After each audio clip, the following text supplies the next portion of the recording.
Hi friends, ఈ వీడియోలో మనం ఏసీ అవుట్డోర్ని ఎలా బిగించాలో చూద్దాం friends. Please subscribe my YouTube channel. ఈ అవుట్డోర్ వచ్చేసి 1 టన్ యొక్క outdoor.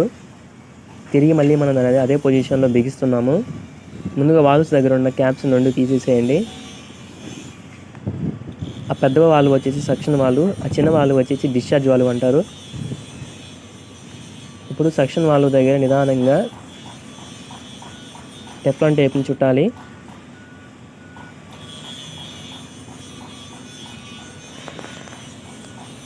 Just 3 times 4 times Teflon టేప్ని రౌండ్ చుడితే సరిపోతుంది ఫ్రెండ్స్.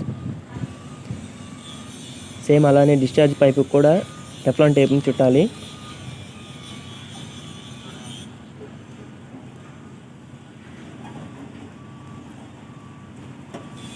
కొద్దిగా నిదానంగా చుట్టండి టెఫ్లాన్ టేప్ని.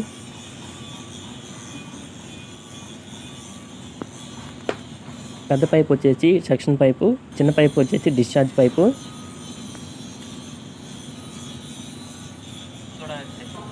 చూసారా, డిశ్చార్జ్ పైప్ని డిశ్చార్జ్ వాల్వ్ దగ్గర కరెక్ట్గా చూసి పెట్టాలి. కరెక్ట్గా డిశ్చార్జ్ పైప్ కొన్న హోల్ పూర్తిగా క్లోజ్ అయ్యి ఆ హోల్కి కాపర్ పైప్ కరెక్ట్గా మ్యాచ్ అవ్వాలి. అప్పుడు నెట్ టైట్ వేసేయాలి. సేమ్ అలానే సెక్షన్ పైప్ కూడా టైట్ వేయాలి. సెక్షన్ పైప్ అనేది అందడం లేదు ఫ్రెండ్స్, కొద్దిగా బెండ్ చేస్తున్నాను. అలాగే కొద్దిగా ఇన్సులేషన్ కూడా తీసేస్తున్నాను.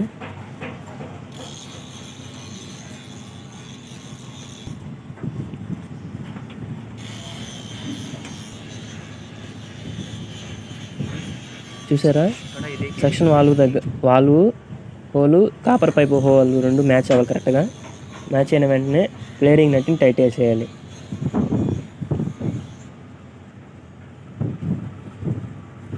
ఇప్పుడు 24 నెంబర్ స్పానర్ తీసుకొని ఓపెన్ స్పానర్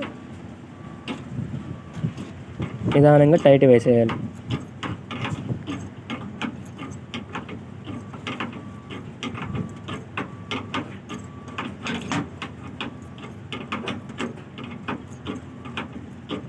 మనకి నెట్ అనేది స్లిప్ అవ్వనీయకుండా టైట్ వేయాలి ఫ్రెండ్స్.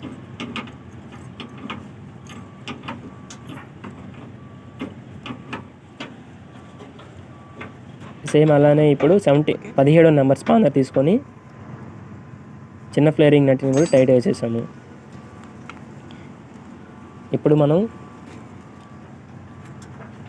కాపర్ పైప్లో ఉన్న ఎయిర్ పార్టికల్స్ ఏమన్నా ఉంటే సెల్ఫ్ వ్యాక్యూమ్ ద్వారా బయటికి తీసేద్దాం ఫ్రెండ్స్. ఇప్పుడు డిశ్చార్జ్ వాల్వ్ని కొద్దిగా లైట్గా లూజ్ చేశాను. లూజ్ చేసిన వెంటనే గ్యాస్ అనేది చిన్న పైపు గుండా ఇండోర్లోకి వెళ్ళి ఇండోర్ గుండా పెద్ద పైపు గుండా వస్తుంది ఫ్రెండ్స్. చూడండి, చెక్ చేశాను, గ్యాస్ అనేది వచ్చింది. దీన్ని సెల్ఫ్ వ్యాక్యూమ్ కూడా అంటారు ఫ్రెండ్స్. ఇప్పుడు మనం గ్యాస్ అనేది ఎక్కడైనా లీక్ ఉందా ఫ్లేరింగ్ నట్ దగ్గర కొద్దిగా చెక్ చేద్దాము. సోప్ వాటర్ వేసి, మనకి వాటర్ కంటే కూడా సోప్ బబుల్స్ని వేస్తే మనకి బాగా ఈజీగా ఐడెంటిఫై చేయొచ్చు గ్యాస్ అనేది లీకులు ఉంటే. చూస్తున్నారు కదా, గ్యాస్ అనేది ఏం లీక్ లేదు 2 వాల్వ్స్ దగ్గర. అయిపోయింది కదా. ఇప్పుడు సక్షన్ వాల్వ్ని కూడా ఓపెన్ చేస్తున్నాను.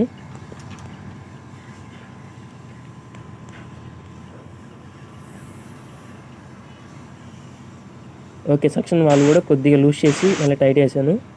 ఇప్పుడు మనకి చూడండి, గ్యాస్ అనేది బాగా ఎక్కువగా వస్తుంది బయటికి.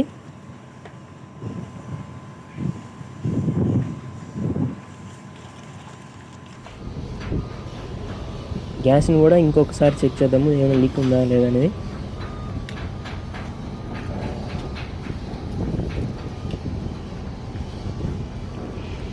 ఓకే, లేదు.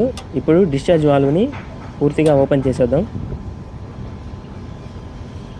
చూస్తున్నారా కదా, యాంటీ క్లాక్ వైజ్లో రొటేట్ చేస్తే ఎలన్ కీతో అది ఓపెన్ అవుతుంది. అలాగే క్లాక్ వైజ్లో రొటేట్ చేస్తే వాల్వ్ అనేది క్లోజ్ అవుతుంది. చూడండి, ఇప్పుడు నేను యాంటీ క్లాక్ వైజ్లో రొటేట్ చేస్తున్నాను ఎలన్ కీని, వాల్వ్ అనేది ఓపెన్ అవుతుంది. డిశ్చార్జ్ వాల్వ్ని పూర్తిగా ఓపెన్ చేసేసాను. ఇప్పుడు అలానే సక్షన్ వాల్వ్ని కూడా ఓపెన్ చేస్తున్నాను. చూస్తున్నారు కదా, యాంటీ క్లాక్ వైజ్లో రొటేట్ చేయాలి ఎలన్ కీతో.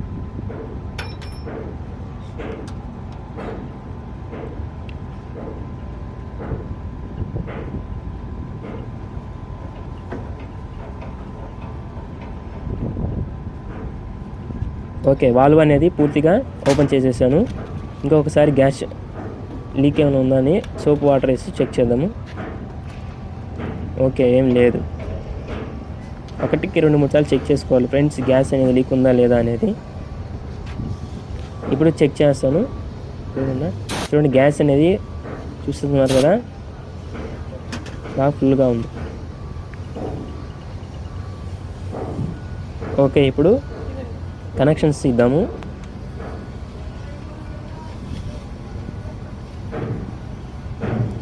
ఫస్ట్ పిన్ కనెక్టర్ దగ్గర లైన్ కలపాలి, సెకండ్ పిన్ దగ్గర న్యూట్రల్ కలపాలి. బ్లూ వైట్ అనేది line friends, red black neutral కలిపాను.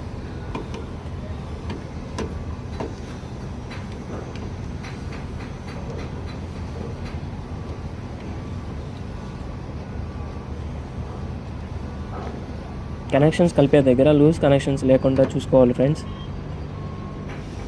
బాగా టైట్గా ఉన్నాయా లేదా చెక్ చేసుకోవాలి స్క్రూస్ టైట్ వేసిన తర్వాత.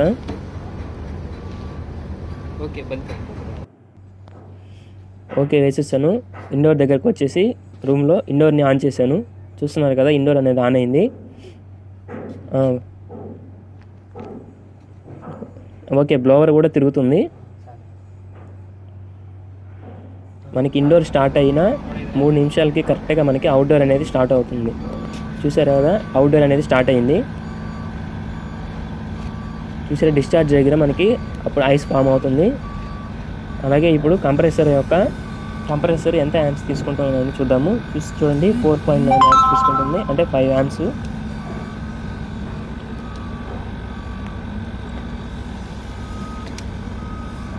చూడండి, మనకి అవుట్డోర్ అనేది 5 యాంప్స్ని తీసుకుంటుంది.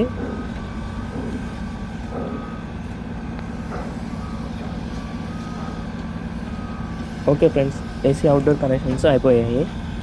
సేమ్ ఇప్పుడు వాల్వ్స్ కొన్న క్యాప్స్ని టైట్ వేసేయండి. ఓకే ఫ్రెండ్స్, మీకు ఒక క్లారిటీ వచ్చింది అనుకుంటున్నాను. ఇలాంటి మరిన్ని వీడియోస్ కోసం మన ఛానల్ని సబ్స్క్రైబ్ చేసుకోండి.